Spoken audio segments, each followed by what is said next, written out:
We are AFSA. We are AFSA. We are AFSA. We are AFSA, proud of our past, looking forward to our future, and making a difference today.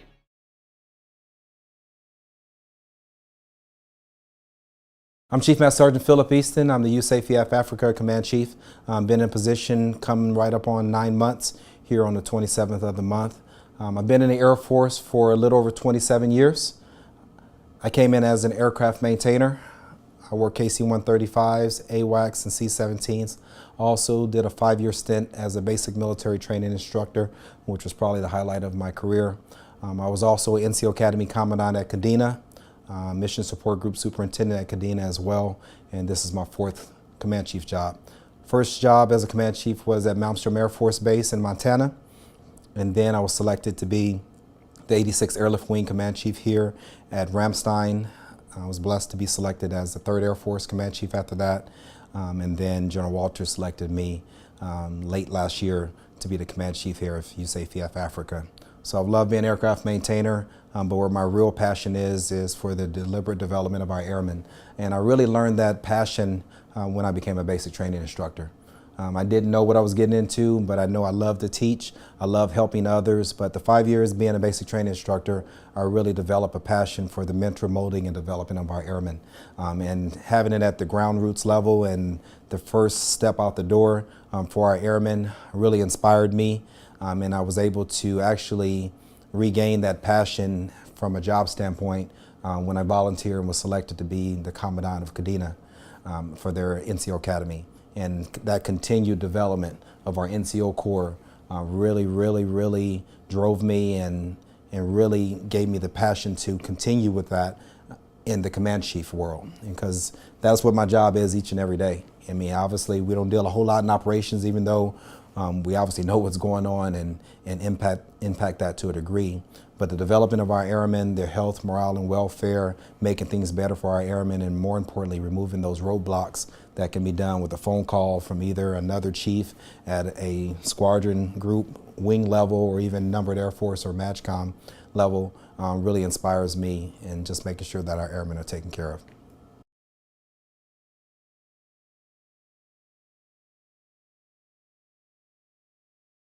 Not at all. So I really consider this an honor to be the USAFE-AFAFRICA Command Chief.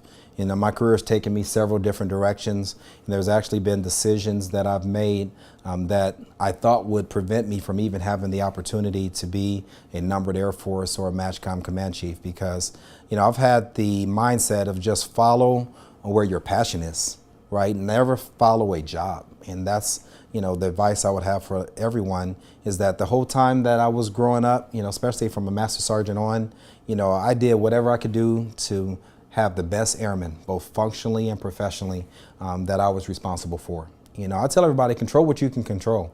So when I was a section chief at Charleston Air Force Base, the 120 airmen that I had, both specialists and crew chiefs that I was responsible for, I took them as if they were my own kids, right? And that's kind of my leadership philosophy, is treat your airmen like your kids. And I'm talking about not from a babying and nurturing standpoint, but I'm talking about do things for them that you would do for your kids. And you do things for your kids because you love them and you want them to be more successful than you, right? Even though they don't do things sometimes that you want them to do, just like your airmen do. But you don't turn your back on them because you know what they need to do better than they know for themselves. All right, so to me, that's where my passion was, and I definitely didn't think I was going to be here, right? But I continued to drive on that passion and take care of airmen in each and every step. And, you know, it's just been a blessing that I was allowed by General Walters to take this awesome position of our 21,000 enlisted airmen, our 32,000 total airmen, Big A airmen within our command, to be able to be responsible for them and make sure that they are the most professionally developed, most resilient, and most ready airmen in our Air Force.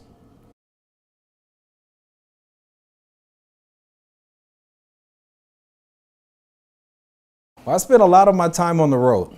I would say at least 2 weeks to 3 weeks, sometimes 4, as in the month of November. I spend a majority of my time on the road, either back to DC, because one of my main responsibilities is to be the voice of our airmen within USAFE-AFAFRICA. So we have within our Air Force called the AFSA, the Air Force Senior Enlisted Leader Council, which is run by Chief Wright, obviously our Chief Master Sergeant of the Air Force, the 11 MAJCOM command chiefs, including our Guard and Reserve, and then a list of advisors, which are our career field managers and several other command chiefs. And we meet every month, if not every other month, talking about Air Force issues and how do we get after some of the concerns that we have. We talked about EPME 21, we talked about enlisted evaluation tweaks and things that we need to do to continue to make things great for our airmen and improve some of the great programs and different initiatives that we've had over the last 3 or 4 years. I'm talking about developmental special duties, talking about talent management, and just making sure that we're removing some of the barriers that are preventing our airmen to focus on the mission itself. So I spent a lot of time with that team, but also within our AOR, within USAFE-AFAFRICA, I spent a lot of time on the road with the boss sometimes, but a lot of times by myself, working with the wings, making sure that I know what's going on at the ground level, because that's the other way that I hear the voice of what's going on within our AOR, is going actually to the wing level and talking to the airmen and hearing it directly from them and their chiefs and the supervisors within those wings. And then also I have a hat as far as helping develop the enlisted core of our international partners. Our NATO nations, our partnership for peace, both in USAFE and Africa. Because that's our responsibility for those air components in USAFE, in UCOM as well as AFRICOM, to make sure that we can help as they ask. And obviously we can't help everybody as we would like, but you know what we can do for those partners, PFP, and as well as those countries within UCOM and AFRICOM, my job is to work with those senior enlisted leaders in those countries to see how we can help to develop them, because we know that we can't do it by ourselves, they can't do it by themselves, but as a team, we're stronger together.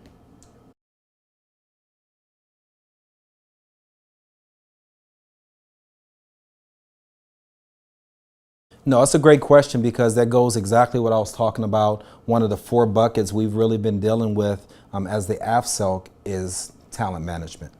Right, so I think we've done a lot better job than we've done in previous years in making sure that we have the right airmen at the right time in the right place. But that takes a lot of work. And so one of the ways we've been tackling it from an Air Force level, and then I'll talk about it as a MAJCOM level, but as an Air Force level, we have what we call enlisted development teams, EDTs, and each and every one of our AFSCs have it. More difficult for us as maintainers, as a larger career field, and cops, a little bit not as difficult for the smaller career fields. But it's important that we start looking at our airmen from tech sergeant all the way through chief master sergeants to know what their functional vectoring should be, right? There's someone out there that's concerned for you right now as a staff sergeant within your maintenance career field of what your next progression is, right?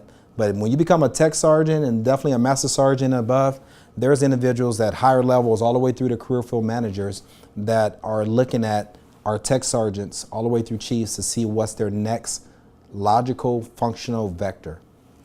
So we have to make sure that we understand what everyone's potential is, right, where they should be next. And then we've got to help the assignment system be energized to make sure we get those people in the right place. But we can control what we can control within our own basis, right? So if you have a functional manager or someone over at the MAJCOM functional manager that's looking down and seeing, hey, we got a tech sergeant who should be an expediter next, right? And they go through the vectoring process and they say, hey, you know what? Tech Sergeant Johnny should be an expediter. It's important for that to be articulated up and down the chain of command, for you to know if you're a tech sergeant, the supervisor to know, squadron commander to know, so that when that opportunity presents itself, that we put you in the right place at the right time. And then long term, as we energize the assignment system, maybe your next job is an expediter, and we put you in an expediter job at your next duty station. And that's going to be a little bit longer pole in the tent, but we can control what we can control within the bases that we have. But we have to have the community, the functional community, on the same page to agree what your next vectoring is. Now we do that well, I think, with our DSD, our Developmental Special Duties for special duties. right? We have 9 special duty identifiers, MTIs, MTLs, et cetera, first sergeants, career assistance advisors, just being 4 of the 9 that we currently vector individuals for. You get vectored on your EPR for it, right? But that's squadron commanders looking and saying, you know what? I think he'll be a good MTI. I think he'll be a good MTL. And we put that on your EPR. We nominate you twice a year, and we vector you that in a special duty format. We ought to be able to do the same thing in a functional area, where your squadron commander knows what's next for you. Put that on your EPR, put you into that position if we have control locally, or in the future, be able to put you in that position at another base at a different location.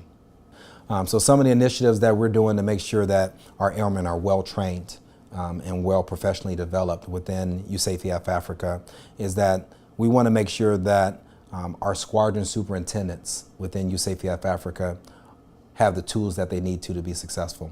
Because outside of PME, outside of Airman Leadership School, NCO Academy, and Senior NCO Academy, we don't really have a whole lot of deliberate professional development courses that are functionally based or maybe position based. So here in USAFE-AFAFRICA, we just had our first squadron superintendent course that we're going to be doing twice a year. And that's for individuals that are new into a squadron superintendent position or have been selected and are going into a squadron superintendent position, because I think you need to make sure that you have the tools to be successful. We also have a chief leadership course that we've been doing for several years to make sure that our new chiefs are selected, but also at the headquarters Air Force level with Chief Wright and the AFSA. We have plans of developing group superintendent courses for the new group superintendents, new career field managers and MAJCOM functional managers, having a course for them, as well as our numbered Air Force and our MAJCOM command chiefs. Because a lot of times you learn from the school of hard knocks, and we want to make sure we have a deliberate development course that's specific to them. And the other thing that my wife and I are extremely passionate about is about developing our spouses, our enlisted spouses. And she has done a great job working with the wing command chief spouses to develop what some wings have done, which is a course for the spouses of the students attending Airman Leadership School. So think about it, when you attended Airman Leadership School, there probably wasn't a course there for your spouse if you happen to be married at that time, as you go from the Airman tier to the NCO tier, because there's different responsibilities and different challenges. The thing I am extremely happy about this last go around for the Senior NCO Induction Seminar Week. So for the tech sergeants that were promoted to Master Sergeant, each and every one of the wings had a 1 to 2 day course that they offered to the spouses of those individuals that were promoted from Tech Sergeant to Master Sergeant, because once again, they're going from the NCO tier to the Senior NCO tier. And we also invite, as we did last year, the spouses to attend the Chief Leadership course with the new chiefs, as well as the Squadron Superintendent course that we did 2 weeks ago. There were 11 spouses of the 30 superintendents that attended to make sure that they understand the new roles and responsibilities that the military member and how they can help revitalize the squadron and move the squadron down the road. So I'm happy about those initiatives that will go in conjunction with the enlisted development teams as we provide tools for people to have the tools to be in the right place at the right time.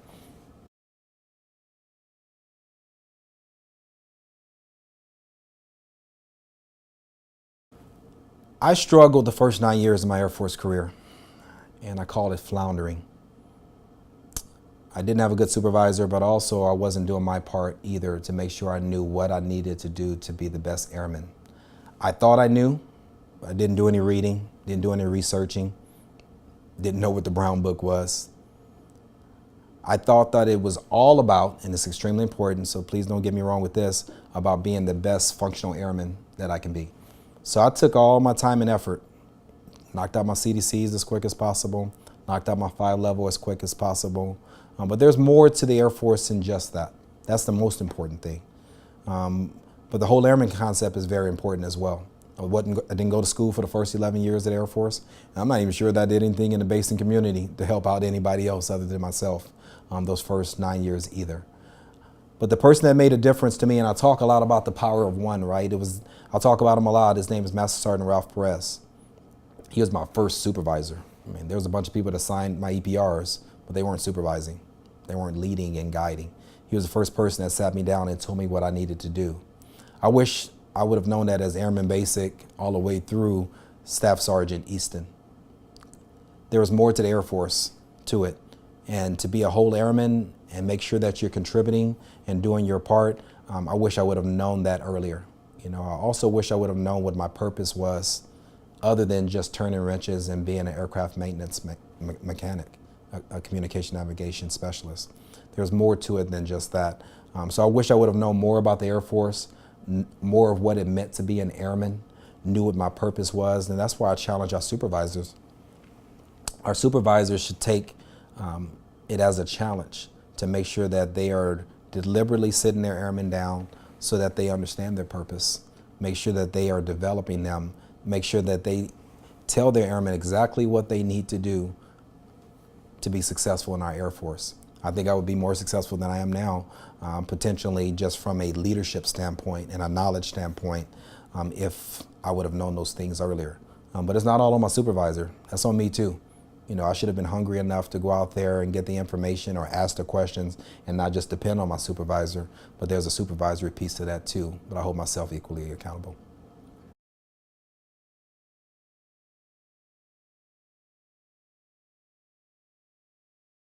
"100% Start with Why" by Simon Sinek.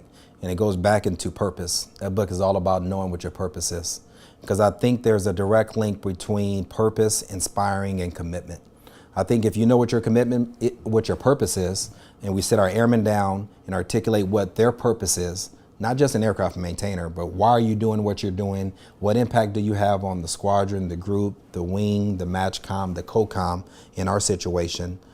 And then make sure they understand what their purpose is. That will lead to them being inspired. And once you get inspired, that's when you lead to commitment. So I'll tell you, the first 9 years in the Air Force, I wasn't inspired or committed because I didn't know what my purpose was. And I think that book gets after that.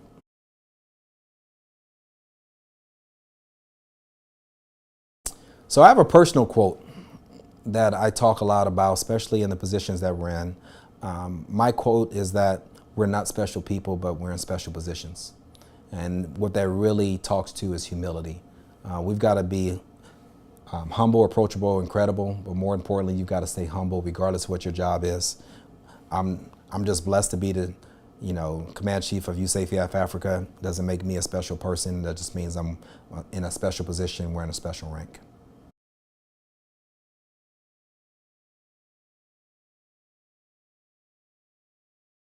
Yeah, so I've been part of AFSA for going on 10 years now. I was a vice president at a chapter there in South Carolina. And the things that AFSA provides for our community, my military community, and the fights that our legislative officers are doing up on Capitol Hill for the rights of us as a military is tremendous. And I just challenge each and every one of us to continue to support AFSA. Support our local chapters, because there's a lot of great work being done behind the scenes.